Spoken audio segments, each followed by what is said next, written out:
El surgimiento del derecho administrativo. El surgimiento del derecho administrativo se encuentra en Francia, a partir de la Revolución Francesa, la cual tenía como principal finalidad el terminar con el feudalismo. La historia nos demuestra que el fenómeno estatal se ha desarrollado con apoyo de las instituciones administrativas, las cuales han quedado sujetas en su organización y funcionamiento a una regulación jurídica conformada por las órdenes, reglas y disposiciones correspondientes, lo cual pudiera significar que, como conjunto de normas, el derecho administrativo proviene de tiempo inmemorial. Durante más de 160 años de vida independiente, se ha venido integrando en nuestro país, muchas veces con deficiencias, otras veces con errores y en ocasiones hasta con mala fe de funcionarios desleales, pero con todo lo bueno y lo malo que se pueda tener, la administración pública nos envuelve y nos rodea desde que nacemos, aun cuando la mayoría de las veces no percibimos siquiera su presencia. El derecho administrativo, como propósito científico de lograr una buena administración pública, es consecuencia inseparable de la evolución histórica y política del país. Desde los años de 1810, cuando Hidalgo inició el movimiento de independencia, tuvo la necesidad de nombrar lo que hoy consideramos como los primeros secretarios de Estado, que serían respectivamente el de Despacho de Hacienda y el de Gracia y Justicia. En tanto que el presidente Juárez rechaza la idea de sus colaboradores, que pretendían terminar primero con la guerra de reforma para después iniciar la organización administrativa, y sostiene en su manifiesto y programa de gobierno dirigido a la nación de 1861, ilustrado por las decepciones y las esperanzas frustradas, ha comprendido que las revoluciones se dan estériles y que los elementos conquistados en un terreno político y social no darán fruto mientras no se corone la hora de la revolución administrativa. Derecho administrativo. El derecho administrativo, en el sentido del conjunto de normas jurídicas, lo podemos entender como una disciplina jurídica y científica, y por ello también como una rama de la ciencia del derecho. Este es el encargado de la regulación de actividades directas e indirectas de la administración pública, la organización, funcionamiento y control de la cosa pública, sus relaciones con los particulares y demás servicios públicos. Principios generales del derecho administrativo. Principio de interés general. Establece que el objetivo perseguido por cualquier actividad administrativa debe ser consecución del interés general, es decir, la supremacía del bien común y del interés colectivo por encima de los intereses individuales. Principio de separación de poderes. Persigue la distribución del poder en órganos o ramas con funciones específicas y limitadas. Principio de descentralización. Para que el Estado esté organizado, lo más factible es que exista una distribución de funciones. Principio de moralidad. El derecho administrativo debe contar con una estricta y rigurosa ética y moralidad para conseguir sus fines. Principio de economía. Las decisiones tomadas deben ser tomadas dentro del menor plazo de tiempo posible y con la mejor toma de decisiones. Principio de eficacia. Los procedimientos administrativos deben lograr su finalidad, logrando hacer de lado los obstáculos formales y evitando decisiones que perjudiquen el progreso. Principio de imparcialidad. La actuación administrativa debe garantizar el goce de los derechos de todas las personas sin ningún tipo de discriminación o algún tipo de ventaja. Principio de publicidad. Siempre se debe de dar a conocer las decisiones tomadas mediante comunicados o publicaciones previstas. Principio de contradicción. Otorga a los intereses y a los interesados el derecho de conocer y controvertir las decisiones de la administración. Fuentes del derecho administrativo. Dentro de sus fuentes encontramos lo que es la Constitución, la ley, autoridad formal de la ley, reserva de la ley, el reglamento y la jurisprudencia. Competencia administrativa. Podemos denominar a la competencia administrativa como la aptitud legal expresa que tiene un órgano para actuar, en razón del lugar, la materia, el grado, la cuantía y o el tiempo. Se entiende por competencia entonces el conjunto de atribuciones de los órganos y entes que componen el Estado, las mismas que son precisadas por el ordenamiento jurídico. La importancia de la competencia es tal que sin ella el acto administrativo deviene en nulo. Características de la competencia administrativa. Objetiva. Debe ser objetiva porque debe expresar la realidad tal cual es. No puede ser afectada por afinidades que exista con personas u otras organizaciones. Todo debe ser imparcial y siempre viendo por los intereses generales. Obligatoria. Es obligatoria porque debe ser llevada a cabo, implica que por ley debe cumplirse. Improrrogable. La competencia administrativa no puede ser trasladado de un órgano a otro órgano administrativo, salvo en los supuestos de avocación y delegación de órganos administrativos que pertenecen a una misma jerarquía administrativa, es decir, que pertenecen a la misma competencia. Tipos de la competencia administrativa. Territorial. Hace referencia a las facultades conferidas a los órganos en razón del espacio dentro del cual pueden ejercitarla. Desde este punto de vista, los órganos administrativos pueden ser órganos generales u órganos locales. Por materia. La competencia por materia deriva de la atribución a órganos que tienen la misma competencia territorial de funciones administrativas respecto a los distintos asuntos que son objeto de la administración. Por jerarquía. Denominada también competencia vertical, es la que decide la atribución de un litigio a un tribunal con preferencia a otro u otros tribunales de distinto rango. Se fundamenta en dos criterios, el criterio de valor o cuantitativo y el criterio cualitativo. Por cuantía. Lo que hace referencia y tiene como directriz para el conocimiento del asunto, el monto que se controvierta en el litigio. Esta competencia es común en los órganos jurisdiccionales de materia civil, penal, administrativa y o social. Administración Pública Federal. De acuerdo al jurista Miguel Acosta Romero, se define como la parte de los órganos del Estado que dependen directa o indirectamente del Poder Ejecutivo. Tiene a su cargo toda la actividad estatal que no desarrollan los otros poderes, legislativo y judicial. Su acción es continua y permanente, siempre persigue el interés público, adopta una forma de organización, jerarquización y cuenta con elementos personales, elementos patrimoniales, estructura jurídica y procedimientos técnicos. Ramas de la Administración Pública Federal. De acuerdo a lo establecido en el artículo 90 de la Constitución Política de los Estados Unidos Mexicanos, la Administración Pública Federal será centralizada y paraestatal, conforme a la ley orgánica que expide el Congreso, que distribuirá los negocios del orden administrativo de la Federación, que estarán a cargo de las Secretarías de Estado, y definirá las bases generales de creación de las entidades paraestatales y a la intervención del Ejecutivo Federal en su operación. Centralizada. Es la forma de organización administrativa en la cual las unidades, órganos de la administración pública se ordenan y acomodan articulándose bajo un orden jurídico, con el objeto de unificar decisiones, el mando, la acción y la ejecución. Funciones. Poder de nombramiento. Es considerada como la facultad atribuida al titular del órgano superior para designar discrecionalmente a sus colaboradores. En nuestro caso, el presidente de la República tiene la facultad de nombrar a los titulares de Estado y Procurador General de la República, aun cuando en este caso requiera de la aprobación del Senado de la República. Poder de mando. Se entiende como la facultad superior jerárquico de dirigir e impulsar la actividad de los subordinados, por medio de órdenes o instrucciones verbales o escritas. Poder de decisión.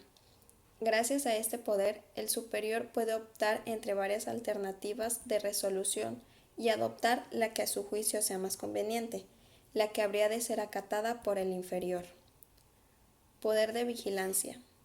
En virtud de este poder, el superior tiene la posibilidad de conocer a detalle los actos realizados por los inferiores, lo cual permite detectar cuando estos últimos incumplen sus obligaciones, así como determinar las responsabilidades administrativas, civiles o penales que incurran en su incumplimiento. Poder disciplinario. Este poder se apoya en el poder de vigilancia y de revisión. En esencia, es la facultad conferida al titular de un órgano superior de reprimir o sancionar administrativamente a sus subordinados por las acciones u omisiones realizadas indebida o irregularmente en perjuicio de la administración pública, de los particulares o de ambos. Poder de revisión. Se puede explicar como la facultad atribuida al titular del órgano superior para revisar la actuación del inferior y de considerarlo pertinente, suspender, modificar, anular o confirmar sus actos o resoluciones. Poder de la resolución de conflictos de competencia. Es la atribución otorgada al titular del órgano superior para precisar cuál de los órganos inferiores es competencia para conocer de un asunto determinado en el que varios o ninguno de estos pretenden ser competentes. Dependencias de la Administración Pública Centralizada. Secretaría de Gobernación, Secretaría de Relaciones Exteriores, de la Defensa Nacional, de Marina, de Seguridad y Protección Ciudadana, de Hacienda y Crédito Público, de Bienestar y la Secretaría de Educación Pública. Existen muchísimas más otras, pero sería muy extenso el video mencionarlos, es por ello que solo hago mención de estas.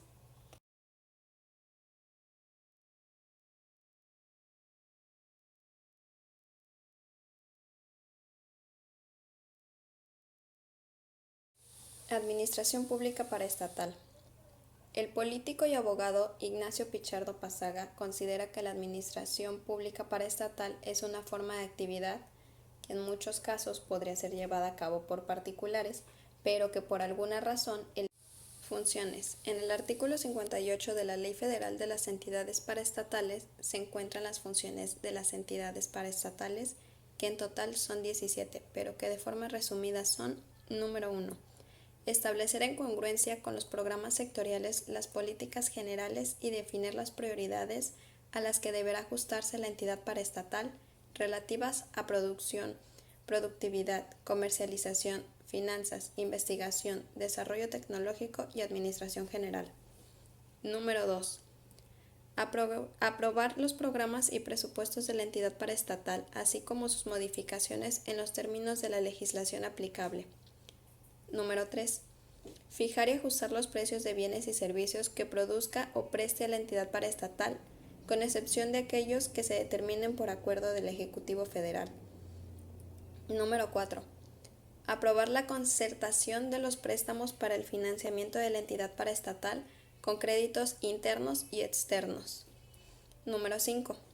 Expedir las normas o bases generales con arreglo a las cuales, cuando fuere necesario, la directora o director general pueda disponer de los activos fijos de la entidad que no correspondan a las operaciones propias del objeto de la misma. Número 6. Aprobar anualmente, previo informe de los comisarios y dictamen de los auditores externos, los estados financieros de la entidad paraestatal y autorizar la publicación de los mismos. Número 7. Aprobar de acuerdo con las leyes aplicables y el reglamento de esta ley las políticas, bases y programas generales que regulen los convenios, contratos, pedidos o acuerdos que deba celebrar la entidad paraestatal con terceros en obras públicas. Número 8. Aprobar la estructura básica de la organización de la entidad paraestatal y las modificaciones que procedan de la misma. Número 9. Proponer al Ejecutivo Federal, por conducto de la Secretaría de Hacienda y Crédito Público, los convenios de fusión con otras entidades. Número 10. Autorizar la creación de comités de apoyo. Número 11. Nombrar y remover a propuesta de la persona titular de la Dirección General al personal del servicio público de la entidad paraestatal, que ocupen cargos con dos jerarquías administrativas inferiores a la de aquella. Aprobar la fijación de sueldos y prestaciones y a los demás que señalen los estatutos y concederles licencias. Número 12. Nombrar y remover a propuesta de su presidente o presidente, entre otras personas ajenas a la entidad, al secretario o secretaria, quien podrá ser integrante o no del mismo, así como designar o remover a propuesta de persona de titular de la dirección general de la entidad al prosecretario o prosecretaria del citado órgano de gobierno. Número 13. Aprobar la constitución de reservas y aplicación de las utilidades de las empresas de participación estatal mayoritaria. Número 14. Establecer con sujeción las disposiciones legales relativas, sin intervención de cualquiera otra dependencia, las normas y bases para la adquisición, arrendamiento y enajenación de inmuebles que la entidad paraestatal requiera para la prestación de sus servicios. Número 15. Analizar y aprobar en su caso los informes periódicos que rinda la persona titular de la Dirección General con la intervención que corresponda a las comisarías o a los comisarios. Número 16. Acordar con sujeción a las disposiciones legales relativas los donativos o pagos extraordinarios y verificar que los mismos se apliquen precisamente a los fines señalados. Número 17 y último. Aprobar las normas y bases para cancelar adeudos a cargo de terceros y a favor de la entidad paraestatal cuando fuera notoria la imposibilidad práctica de su cobro, informando a la Secretaría de Hacienda y Crédito Público por conducto de la Coordinadora de Sector. Organismos públicos autónomos. Los organismos autónomos son organismos públicos, dependientes o vinculados a la administración que se rigen por el derecho administrativo. Los organismos autónomos son entidades de derecho público, con personalidad jurídica propia, tesorería y patrimonios propios y autonomía en su gestión, que desarrollan actividades propias de la administración pública. La función de los organismos públicos autónomos es, de acuerdo a los expertos, servir de contrapeso a otros poderes y ejercer tareas que deban resolver de manera independiente al ejercicio del gobierno.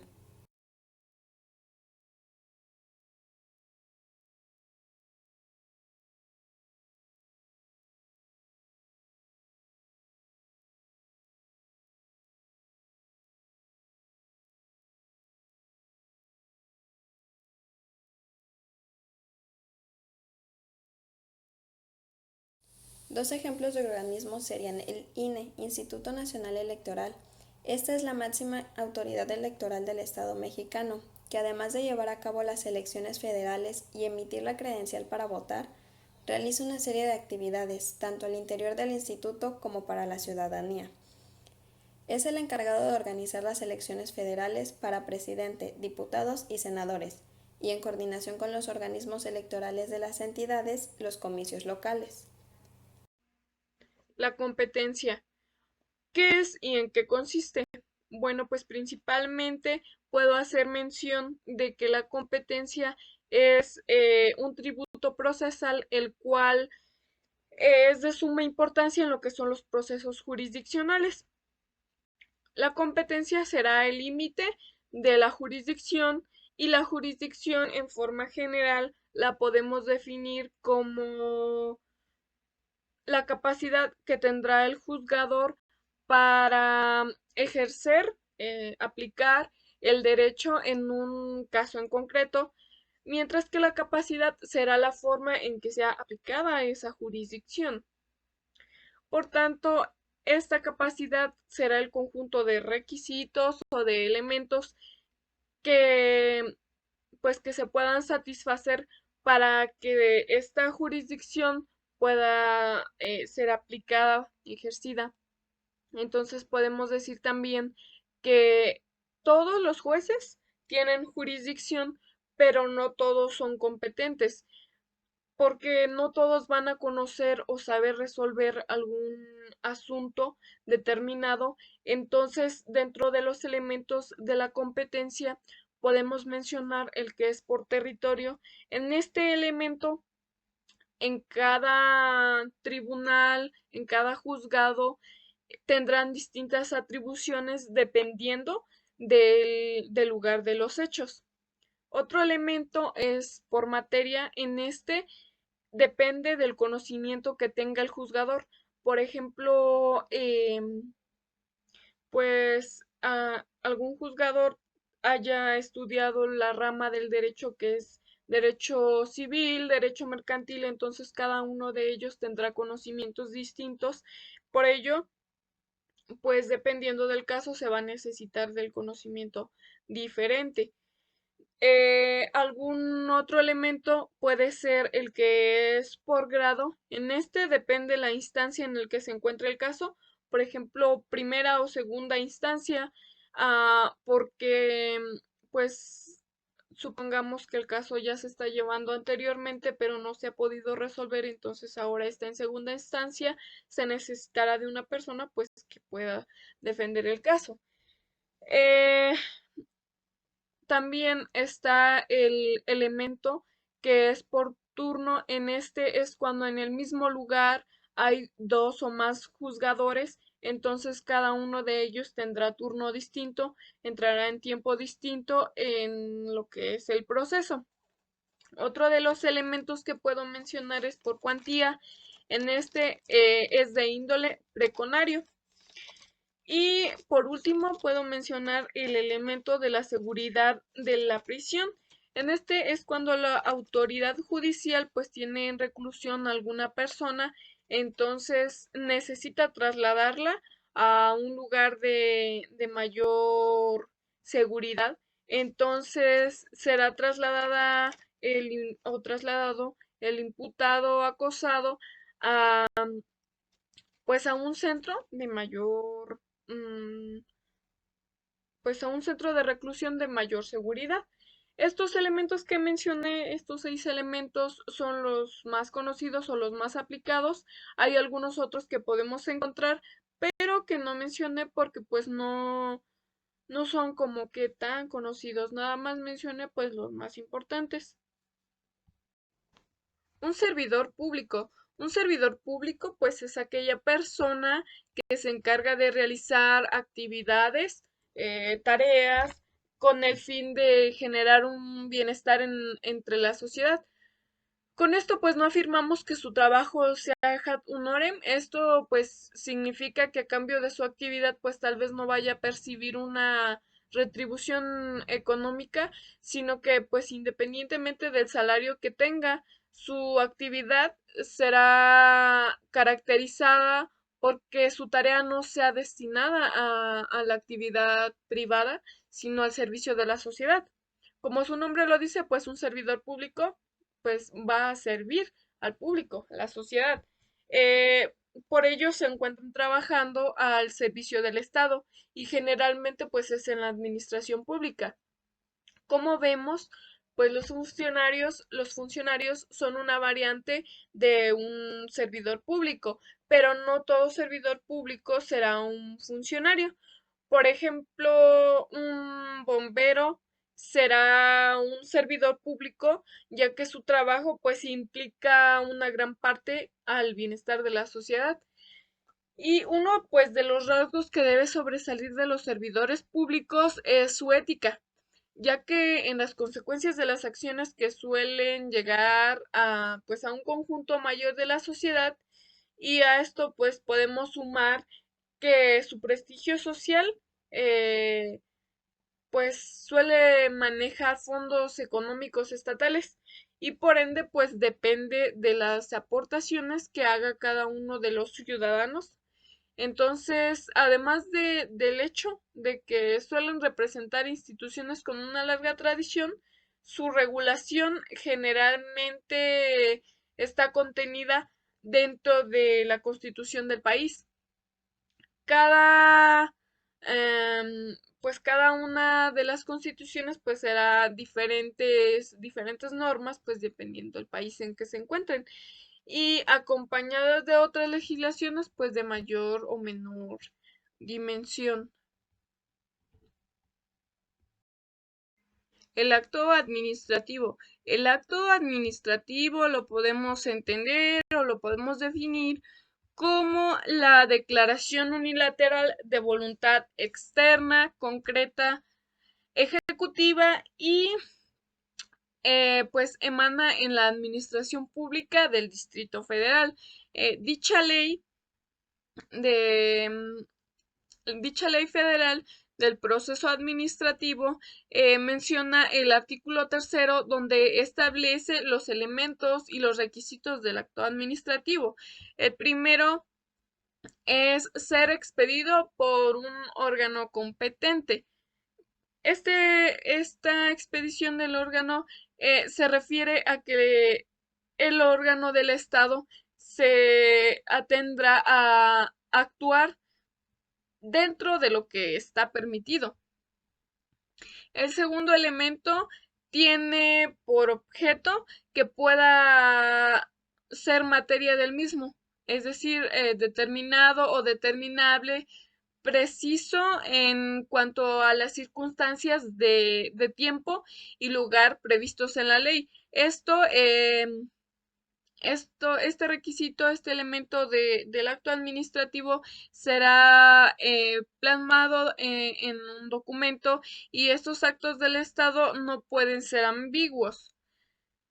Otro elemento que se menciona en este artículo 3º es que se prestigia el interés público y esta expropiación es un concepto de utilidad pública.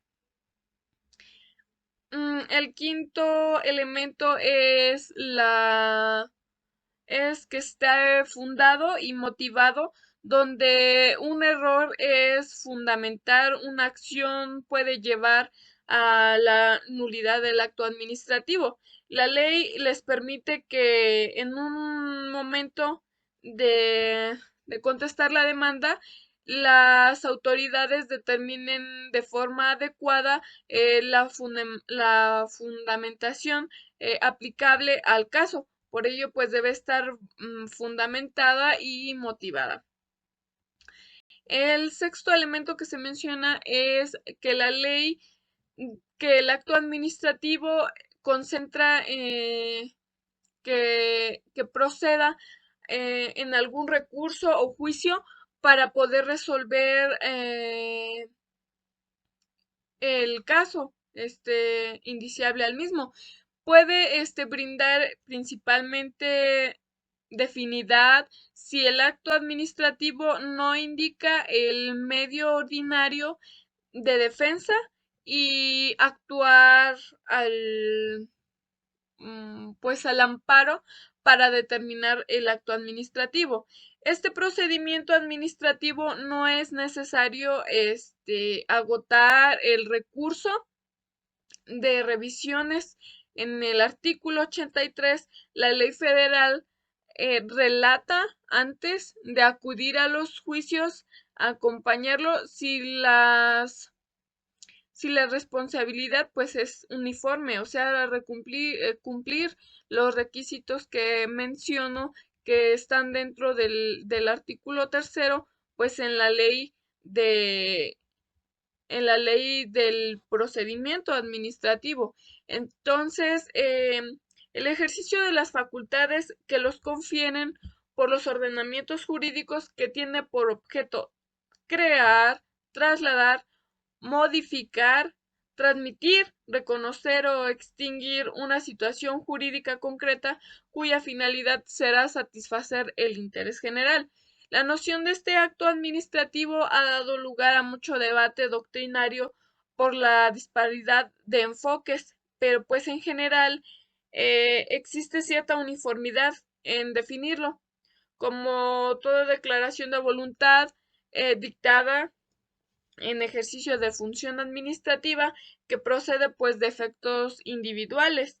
En este acto administrativo se clasifica en interno y externo, donde el interno pues sus efectos se dan al interior de la administración pública, mientras que el acto administrativo externo rebasa pues los ámbitos de la administración pública.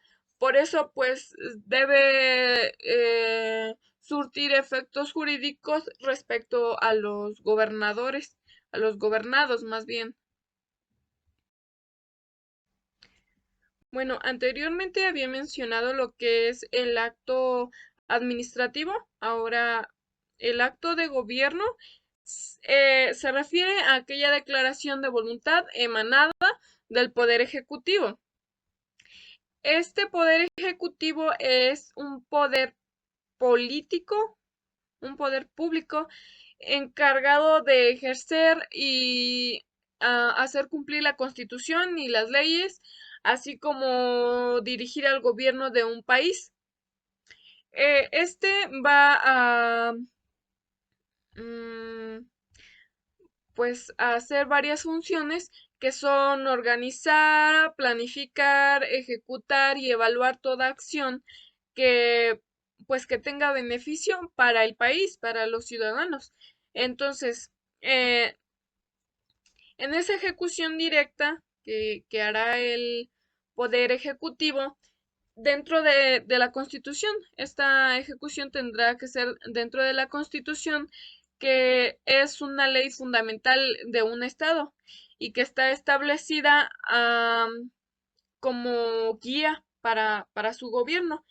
Y esta constitución pues va a establecer reglas fundamentales por las que debe regirse un estado y de las cuales pues los habitantes del mismo lugar pues tendrán que ser regidos por esa misma constitución. Esta constitución pues también es conocida como Carta Magna y solo puede ser impugnada por razones de inconstitucionalidad ante la Sala Constitucional del Tribunal. Este tribunal, pues, como, como, como órgano del Estado, en donde se resuelve conflictos entre personas, entre, entre personas y el Estado, se imparte la justicia de acuerdo con la ley. Entonces, este Tribunal Supremo de Justicia pues será donde se pueda, ¿cómo se llama? Impugnar la Constitución. Un ejemplo de un acto de gobierno es la declaración de un estado de emergencia. Este estado de emergencia es cuando un estado se encuentra en situación excepcional que no puede obligar a declarar un estado de excepción. Por ejemplo, una mala política económica puede generar un estado de emergencia. Entonces, pues ahí se tendrá que ver pues las razones o cuál es lo que se pueda cambiar porque es necesario para el Estado. Pero, pues tiene que ser en la sala que puede impugnar esa constitución, esa carta magna. La atribución. En la atribución podemos decir que es la actividad del Estado que está constituida por un conjunto de actos, de operaciones, de tareas que conforman la legislación y debe ejecutarse para la realización de sus fines. Por lo tanto, las atribuciones serán por los medios que tengan ah, para poder alcanzar los fines estatales que están siendo variables como sus fines mismos. Estas atribuciones se catalogan en diferentes etapas, las cuales mencionaré cada una de ellas y principalmente antes de mencionarlas, por atribución podemos entender que el facultamiento concreto que el ente soberano o quien ejerce la función gubernativa realiza al Estado y se clasifica en categorías y estas categorías en atribución son clasificadas en atribuciones de mando, de política o coacción que comprenden todos los actos necesarios para el mantenimiento y la protección del Estado, también la seguridad y la salubridad y el orden público. Estas atribuciones pues las podemos clasificar en atribuciones de regulación para regular las actividades económicas de los particulares. atribuciones de creación y estas son para crear servicios públicos. Otras atribuciones podrían ser atribuciones de intervención y para ello son para intervenir mediante gestión directa en la vida económica, cultural y la asistencia del país. En lo que hace el Estado y lo que está permitido atender son las tareas en las que el Estado decide reservarse por medio de un orden jurídico y las cuales están orientadas a la realización de sus fines. Esto son más bien los rubros de actividades del poder público, teniéndose así a alcanzar sus fines ya mencionados anteriormente. Y, por ejemplo, sus fines podrían ser preservar el ambiente o tutelar a los trabajadores, resolver conflictos entre particulares, prevenir sanciones, bueno, prevenir y sancionar conductas delictuosas, o sea, mm, pues poder prevenir que haya una sanción y sancionar también las conductas pues malas. También regulan las actividades económicas y algunas otras cosas más. Y en lo que se conoce como mm, las funciones que adquiere el Estado, estas son las atribuciones que muestran las relaciones en las que determinado momento la guarda del Estado son los particulares con las que su finalidad será pues atender las necesidades individuales y generales pues de la sociedad. Entonces, la atribución de estas facultades se entiende que es cuando la ley otorga derechos y obligaciones a la autoridad administrativa para que ésta pueda llevar a cabo sus logros de los fines que ya habíamos mencionado. Entonces, mediante las atribuciones del Estado, ejecuta una serie de actos y de hechos que le permiten realizar sus objetivos que puedan ser diversos como la seguridad, la vigilancia, la prestación de servicios, la salubridad, eh, pues factores económicos, culturales, etcétera. Entonces, el Estado ejerce sus atribuciones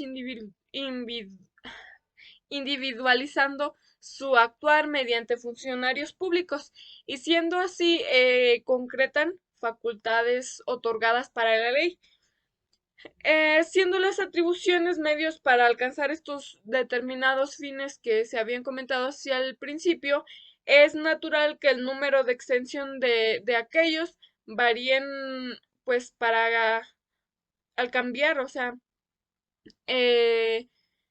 las extensiones pues serán variables dependiendo de los fines que se tengan. Los criterios para fijar una y otra no constituyen cuestiones jurídicas, sino que corresponden al campo de las ciencias políticas. Como puede apreciarse, pues el problema de cuáles son las atribuciones del Estado se encuentra íntimamente vinculado con las relaciones que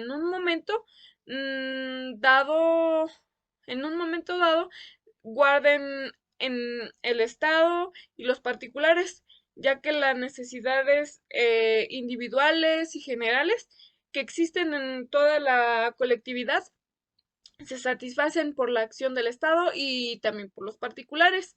De esta manera, la aplicación de la esfera de la actividad de uno tiene que traducirse forzosamente en merma de la esfera de la acción de otros. Y esta doctrina, dentro de las atribuciones del Estado respecto a los particulares, eh, se va a dividir en tres grupos. Y estos tres grupos pues serán las atribuciones que son atribuciones del Estado para regular la actividad privada. Atribuciones para para que se tenga un fomento, limitación y vigilancia de actividades. Y por tercero está las atribuciones para situarse total o parcialmente a la actividad de los particulares, o bien también para combinarse con ella en la satisfacción de la necesidad colectiva. Entonces, pues las atribuciones, como habíamos dicho, principalmente dependerá pues del Estado, porque será la actividad que el Estado tendrá constituido para un conjunto de actos de los particulares. La función administrativa será igual a la función del Estado. Esta función, acción y ejercicio de un empleo, facultad u oficio, significa pues de algo, de un deber, y estas funciones son los medios que el Estado se vale para ejercitar sus funciones, sus atribuciones que habían sido mencionadas en el tema anterior. Entonces, están encaminadas a el logro de fines que ya traen pues estructurados, y esta función del Estado se realiza básicamente a través de actos de derecho emitidos por los órganos legislativos, ejecutivo y judicial. A estos órganos pues le va a corresponder una función, y esa función será legislativa, administrativa y jurisdiccional respectivamente. Para poder entender mejor esta división de poderes, el poder legislativo se va a encargar de formular leyes y proyectos de ley amparados por la Constitución para el bienestar del país, y también tiene función para supervisar las acciones del gobierno. En el poder ejecutivo se va a encargar de organizar, planificar, ejecutar y evaluar toda acción que sea en beneficio del país, y también pues esta la representa el gobierno, mientras que el último, que es el Poder Judicial, vela por el cumplimiento de la ley y sanciona a quienes no usen adecuadamente sus derechos. A cada uno de estos tres poderes, pues ahora sí podré mencionar que se le asigna una función legislativa, administrativa y jurisdiccional, como ya lo había mencionado, pero ahora podré decir cuáles son esas funciones, y es fácil apreciar la relación que guardan las atribuciones de las funciones legislativas, administrativas y jurisdiccionales. Entonces, estando en el papel que juega cada una de las últimas en la relación de las primeras, podemos mencionar tres puntos importantes, los cuales son el primero, eh, respecto a las atribuciones que se le refieren al reglamento de las atribuciones de los particulares. La función legislativa constituye el medio de realizar esa regularización, puesto que ella hace por, por nomás generales de derecho. Aquí también esta función legislativa, en un medio de desarrollar esas atribuciones, ella se encarga de organizar las empresas del Estado, a asumir las competencias de los agentes públicos en esas empresas y las situaciones en las que los particulares se han de relacionar con ellas. En el segundo punto menciono la función administrativa, y en ese medio del Estado se vale para realizar las mismas atribuciones, pues el funcionamiento de las empresas se verifica por actos materiales y jurídicos de alcance individual. Eh, por último, el tercer punto, que es cuando se pueden sufrir conflictos con motivo del ejercicio de estas actividades, en las cuales entra la función jurisdiccional y está llamada igualmente a intervenir. Entonces, estas funciones del Estado se realizan básicamente a través de actos de derecho público emitidos por los órganos legislativo, ejecutivo y judicial que ya mencioné anteriormente y que posteriormente serán pues explicados de una mejor manera, y a estos órganos les corresponde las funciones pues que ya había mencionado. El poder legislativo. El poder legislativo es uno de los tres poderes de un Estado. El poder legislativo es el representado por el presidente del Congreso o por el Parlamento, y este se encarga de elaborar leyes o proyectos de ley para la sociedad de un país. La estructura del poder legislativo dependerá de cómo está estructurada la política de los estados. El poder legislativo generalmente adopta dos formas, como Congreso y como Parlamento. El poder legislativo de los estados que tenga un Congreso es representado por el presidente del Congreso. El Congreso, a su vez, podrá adoptar dos tipos de estructura, unicameral y bicameral. Unicameral. Esta está compuesta solo por la Cámara Baja, donde los diputados son elegidos democráticamente. Bicameral. El Congreso se compone de una Cámara Baja, diputados, y una Cámara Alta, senadores. La Cámara Baja es la representación popular.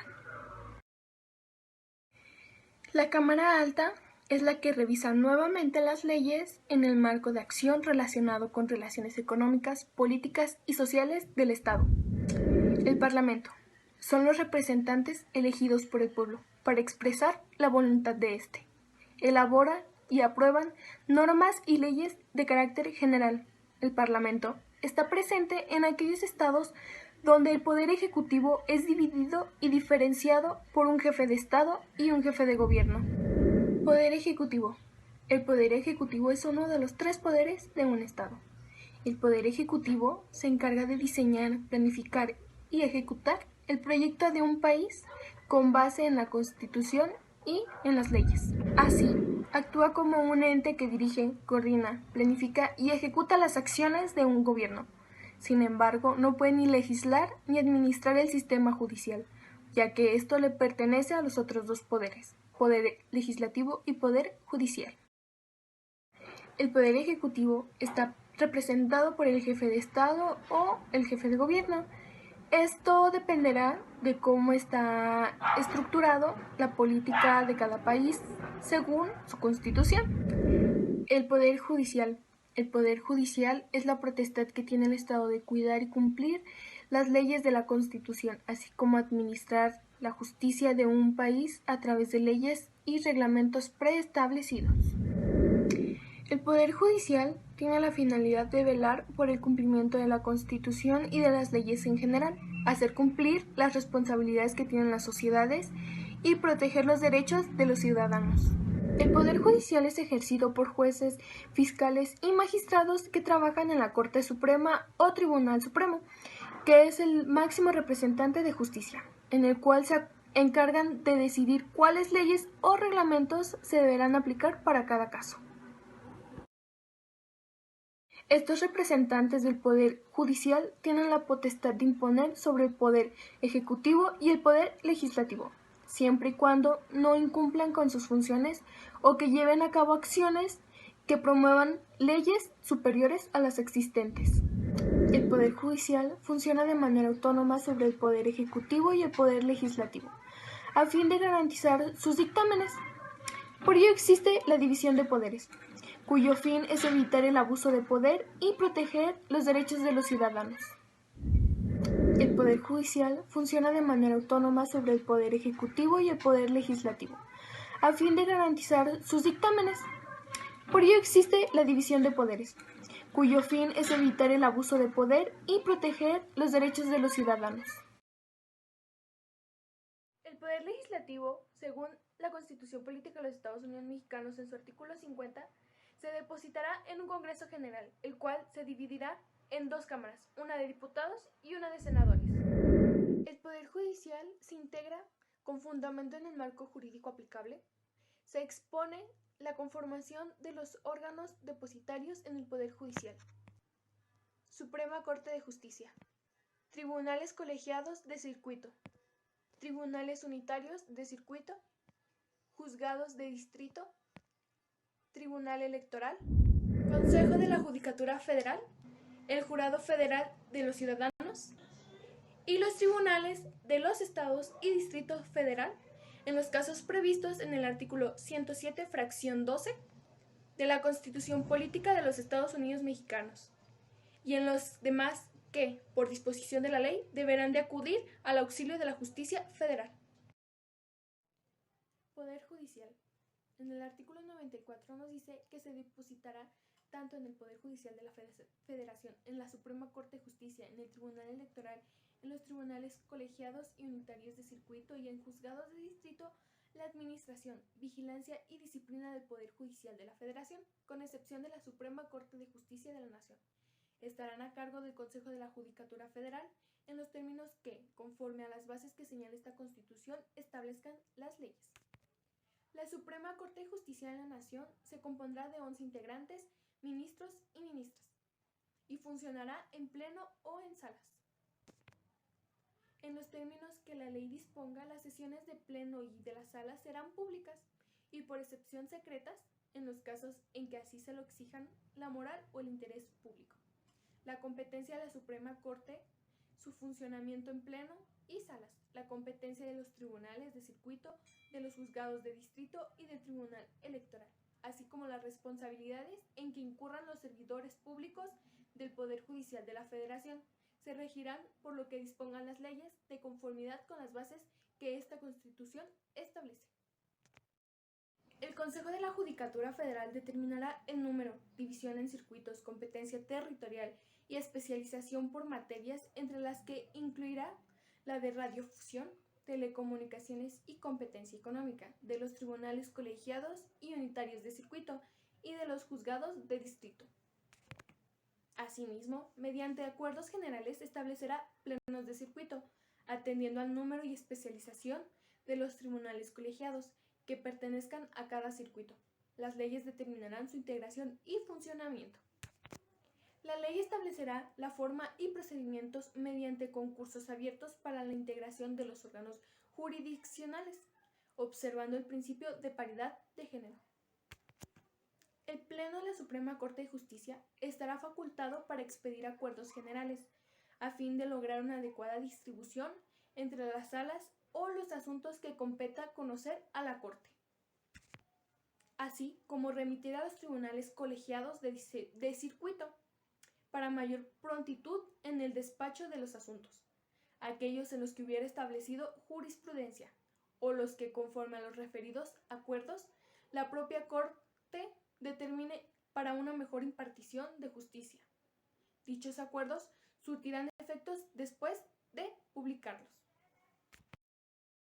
Los juicios de amparo, las controversias constitucionales y las acciones de inconstitucionalidad se substanciarán y resolverán de manera prioritaria cuando alguna de las cámaras del Congreso, a través de su presidente, o el Ejecutivo Federal, por conducto del consejero jurídico del gobierno, justifique la urgencia atendiendo al interés social o al orden público, en los términos de lo dispuesto por las leyes reglamentarias.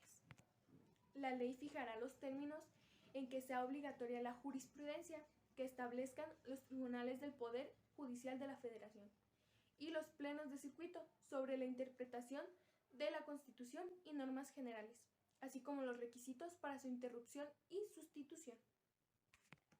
Los ministros de la Suprema Corte de Justicia durarán en su cargo 15 años, solo podrán ser removidos del mismo en los términos del título cuarto de esta Constitución y, al vencimiento de su periodo, tendrán derecho a un haber por retiro. Ninguna persona que haya sido ministro podrá ser nombrada para un nuevo periodo, salvo que hubiera ejercido el cargo con el carácter provisional o interino. Las funciones del Poder Legislativo son: da iniciativa y formación de leyes, artículos 71 y 72. De las facultades del Congreso, artículos 73 al 77. De la Comisión Permanente, artículo 78. De la Fiscalización Superior de la Federación, artículo 79. Las funciones del Poder Ejecutivo se depositarán en una sola persona, el presidente de los Estados Unidos Mexicanos. Sus funciones están en la Constitución Política de los Estados Unidos Mexicanos en su artículo 89. Una de ellas es promulgar y ejecutar las leyes que expida el Congreso de la Unión, nombrar y remover libremente a los secretarios de Estado, embajadores, cónsules generales y empleados superiores de Hacienda, entre otros, que estén dispuestos en el artículo 89, fracción 2 de esta ley. Podrán nombrar con aprobación del Senado a los embajadores, cónsules generales, empleados superiores de Hacienda y a los integrantes de los órganos colegiados encargados de la regulación en materia de telecomunicaciones, energía y competencia económica. Podrán nombrar, con aprobación del Senado, a los coroneles y demás oficiales superiores del Ejército, Armada y Fuerza Aérea Nacionales. Podrán nombrar a los demás oficiales del Ejército, Armada y Fuerza Aérea Nacionales con arreglo a las leyes. Tendrá que preservar la seguridad nacional en los términos de esta ley.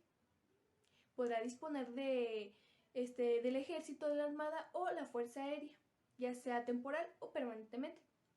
Podrá disponer de la Guardia Nacional en los términos de esta ley y puede declarar la guerra en nombre de los Estados Unidos Mexicanos previo a la ley del Congreso de la Unión. Conforme a las leyes, podrá conceder indultos, o sea, perdonar a los reos sentenciados por delitos de competencia de los tribunales federales. Podrá conceder privilegios exclusivos por tiempo limitado con arreglo a la ley respectiva a los descubridores, inventores o perfeccionadores de algún ramo de la industria. Cuando la Cámara de Senadores no esté en sesiones, el presidente de la República podrá hacer los nombramientos de que hablan las fracciones 3, 4 y 9 con aprobación de la Comisión Permanente. En cualquier momento, optar por un gobierno de coalición con uno o varios de los partidos políticos representados en el Congreso de la Unión. Podrá intervenir en la designación del fiscal general de la República y removerlo en términos de lo dispuesto del artículo 102, apartado A de esta Constitución. Podrá dirigir la política exterior y celebrar tratados internacionales, así como terminar, denunciar, suspender, modificar, enmendar, retirar, reservar y formular declaraciones interpretativas sobre los mismos, sometiéndolos a la aprobación del Senado. Podrá convocar al Congreso a sesiones extraordinarias cuando lo acuerde la Comisión Permanente. Y lo demás que le confiere expresamente esta Constitución. Los servicios públicos. Se considera como servicio público toda actividad organizada que tienda a satisfacer necesidades de interés general en forma regular y continua, de acuerdo con un régimen jurídico especial, bien que se realice por el Estado directa o indirectamente o por personas privadas. La expresión servicio público corresponde a una categoría jurídica que hace referencia a un conjunto de actividades de carácter general que una persona estatal o privada realiza con el fin de suministrar a otras personas prestaciones que le facilitan el servicio de su derecho a tener una vida digna. Por lo tanto, incluye actividades de muy variado orden como son la salud, la educación, el suministro de agua, la energía, el transporte, las telecomunicaciones, etc. En la sociedad contemporánea se les ha reconocido una doble condición, pues de un lado son esenciales para la calidad de vida individual de las personas y de otro, desde el punto de vista colectivo, constituyen la base del desarrollo económico y social de la comunidad. Una sociedad no puede desarrollarse suficiente ni dignamente sin tener acceso a los servicios públicos. El Estado. El Estado es una organización y, como tal, una conformación de relaciones sociales, en este caso de poder, posiciones de mando y obediencia y grupos. El Estado se manifiesta como una especie de conductas con sentido y dirección, determinadas por las funciones específicas que socialmente se asignan. Se presenta como una realidad cotidiana, su existencia es real y su actividad regula buena parte de la vida social. Actividades que corresponden al Estado. El Estado es una sociedad humana asentada de manera permanente en el territorio que le corresponde, sujeta a un poder soberano que crea, define y aplica un orden jurídico que estructura la sociedad estatal para obtener el bien público temporal de sus componentes. Como se sabe, el Estado es una entidad soberana. En el plano internacional representa a una nación y sus relaciones con las otras naciones. En el ámbito interno, tiene el poder de gobernar a todos los individuos que se encuentren en su territorio. La soberanía se caracteriza por ser una voluntad superior a la expresión de las voluntades individuales, como un poder que se reconoce superior. El rol del Estado, entonces, es garantizar la organización de la sociedad, actuando en forma soberana y autónoma, y dando distintas medidas que busquen un crecimiento y bienestar social, correspondiéndose además a las funciones del Poder Ejecutivo, como la fuente de cumplimiento de las leyes, el Poder Legislativo que se encarga de la promulgación de las mismas, y por otro lado el Poder Judicial que las interpreta. Organizaciones administrativas. La organización administrativa es una herramienta indispensable del derecho administrativo para el adecuado funcionamiento de la actividad administrativa. Se puede entender como la forma o modo en que se estructuran y ordenan las diversas unidades administrativas que dependen del Poder Ejecutivo, directa o indirectamente, a través de las relaciones de jerarquía y dependencia para lograr unidad de acción, de dirección y ejecución en la actividad de la propia administración, encaminada a la consecución de los fines del Estado. Las formas de organización administrativa se refieren a un aspecto de la actividad de los órganos del Poder Ejecutivo. Esta organización administrativa surge de la necesidad de establecer y ordenar de manera coordinada a los entes que conforman a la administración pública. Se debe a que solo así se logra alcanzar una operativa adecuada a sus finalidades y al ejercicio de la función o actividad administrativa. Dentro de la organización administrativa también podemos encontrar los sistemas de información administrativa, es decir, los sistemas en cómo se estructuran los entes del Poder Ejecutivo. Están determinados por la liga jerárquica que con mayor o menor intensidad los vincula con el titular del propio Poder Ejecutivo, ya sea que ese titular sea presidente, primer ministro, gabinete, gobernador o el mismo ayuntamiento. Las formas de organización son la forma en cómo estará integrada la administración pública, cómo se ordenarán los órganos del poder público encargados de la actividad administrativa del Estado. Existen 3 sistemas de información administrativa. Estos son la centralización, la desconcentración y la descentralización. Bueno, para empezar, comenzaré hablando sobre la centralización. Según el artículo 90 de la Constitución Política de los Estados Unidos Mexicanos, la administración pública federal será centralizada y paraestatal conforme a la ley orgánica que expide el Congreso, que distribuirá los negocios del orden administrativo de la Federación, que estarán a cargo de las secretarias de Estado y definirán las bases generales de la creación de las entidades paraestatales y la intervención del Ejecutivo Federal en su operación. Para Jorge Fernández Ruiz, la centralización es una forma organizacional que se emplea tanto en el ámbito político como en la esfera administrativa del Estado. Consiste en reunir en un punto de convergencia configurado un ente central, la toma de decisiones del poder público. La centralización es una forma de organización administrativa en la cual los entes del Poder Ejecutivo se estructuran bajo el mando unificado y directo del titular de la administración pública. La centralización puede ser política o administrativa. El esquema de la centralización administrativa descansa en su organización jerárquica y estructural piramidalmente. Bueno, pues en otras palabras, para mí la centralización es una forma de organización administrativa. Detrás de ella está, o encargado de ella está el Poder Ejecutivo. Esto quiere decir que el presidente es el encargado de ella y es el que se encarga de delegar la autoridad. La principal actividad de la centralización es delegar leyes o delegar las actividades que se van a realizar. Por ejemplo, podemos decir que es una pirámide y hasta arriba de la pirámide está el presidente y después va delegando la autoridad a otras personas. Por ejemplo, puede ser a la Procuraduría, a los ministros, a la Secretaria de Gobierno, entre otras. Bueno, las funciones de la centralización anoté principalmente 5. Número 1. Poder de nombramiento. Facultad atribuida al titular del órgano superior para designar discrecionalmente a sus colaboradores. 2. Poder de remoción. El poder de nombramiento se va reforzando por el de la remoción, por el que el titular puede nombrar y remover libremente a sus colaboradores. 3. Poder de mando. Facultad del superior jerárquico de dirigir e impulsar la actividad de los subordinados por medio de órdenes o instrucciones verbales o escritas. 4. Poder de decisión. Facultad donde el superior puede optar por varias alternativas de resolución y en consecuencia elegir la que le parezca mejor, la cual deberá ser acatada por su inferior. 5. Poder de vigilancia. El superior tiene la facultad de supervisar y inspeccionar y vigilar la actuación de sus subordinados. Desconcentración.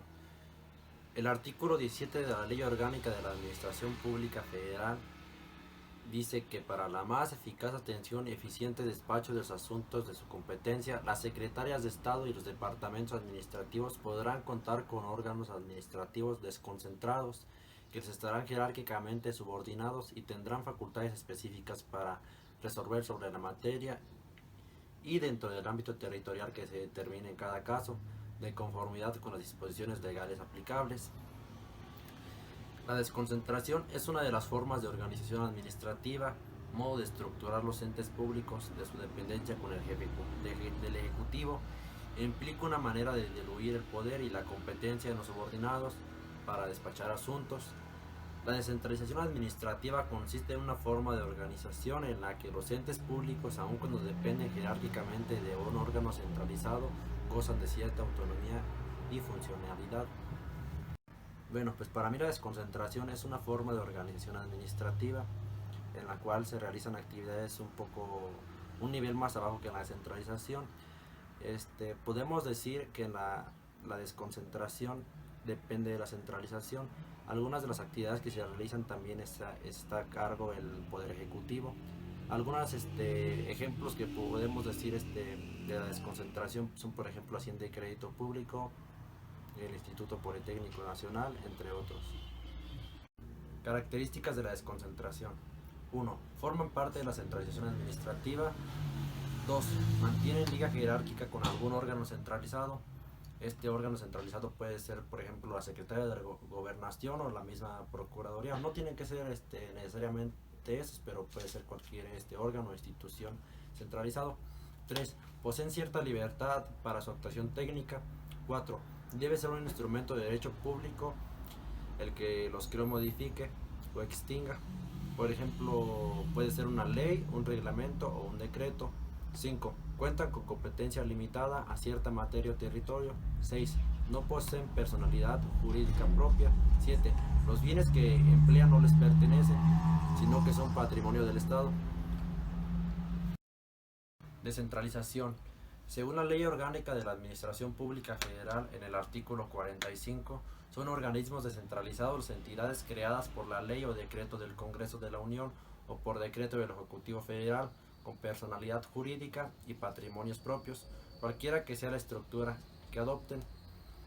La Ley Federal de Entidades Paraestatales, según el artículo 14, dice que son organismos descentralizados las personas jurídicas creadas conforme a lo dispuesto por la Ley Orgánica de la Administración Pública Federal.